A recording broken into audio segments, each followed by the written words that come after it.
Merci, Monsieur Placé. La parole est à Madame Huguette Bello. Merci, Monsieur le Président. Ma question porte sur les menaces qui pèsent sur l'offre de soins hospitalière à La Réunion. Créé il y a seulement 5 ans, le CHU de La Réunion se classe déjà au 10e rang par son volume d'activité. Depuis 2015, et comme la moitié des CHU, l'établissement de La Réunion est en déficit. En cause, la baisse des tarifs d'hospitalisation, mais aussi, de manière plus spécifique, la non prise en compte dans le financement des missions d'intérêt général des surcoûts outre-mer. Le changement de tarification depuis 2016 pour les patients en provenance de Mayotte qui se traduit par une perte de recettes de 10 millions d'euros, sans compter les 8 millions de créances irrécouvrables antérieures au CHU. Pour enrayer cette tendance, le CHU a présenté un plan d'économie sur 5 ans qui garantit la qualité des soins. Le Copermo vient toutefois d'alourdir ce plan en le faisant passer de 29 à 39 millions, ce qui suppose la suppression de 250 postes et 130 lits en moins. Cette décision est grave. Elle intervient alors que La Réunion compte déjà 2 fois moins de lits que la France continentale ou les Antilles, que les dépenses hospitalières par habitant sont plus faibles et que son CHU, ne bénéficiant quasiment pas d'aide à l'investissement, doit assurer seul le financement 200 millions de 3 rénovations lourdes et indispensables. Le CHU de La Réunion ne fait pas partie des établissements que l'État subventionne fortement.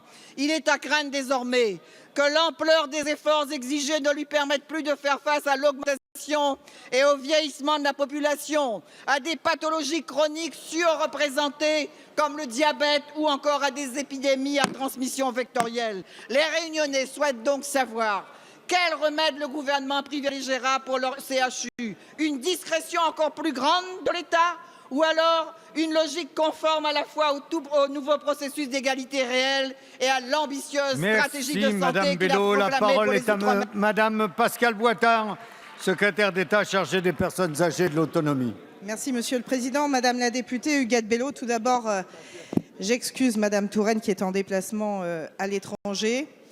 La création du centre hospitalier régional universitaire de La Réunion vise à offrir aux Réunionnais un établissement de pointe à la hauteur des enjeux démographiques et sanitaires de l'île, en misant sur l'excellence et le renforcement mutuel des sites fusionnés de Saint-Denis et de Saint-Pierre. Depuis 5 ans, les marques de soutien de l'État à cette stratégie n'ont jamais manqué, faisant du CHRU de La Réunion un établissement particulièrement bien financé. Le niveau global des dotations dont il bénéficie a ainsi augmenté de 8,5% depuis 2012. Parmi ces dotations, une aide conséquente est versée chaque année à l'établissement pour faire face à son déficit à hauteur de 9,4 millions d'euros en 2016, soit près du double d'il y a 5 ans.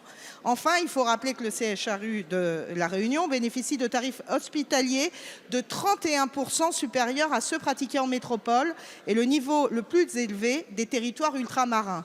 Quant à la prise en charge des assurés sociaux venus de Mayotte, le système de facturation a longtemps favorisé le CHRU de La Réunion. Pour autant, malgré le soutien massif de l'État, cet établissement s'est trouvé progressivement exposé à un risque financier important en raison d'une forte hausse des charges résultant d'un développement insuffisant de l'ambulatoire et de l'absence de synergie recherchée entre les sites de Saint-Denis et de Saint-Pierre.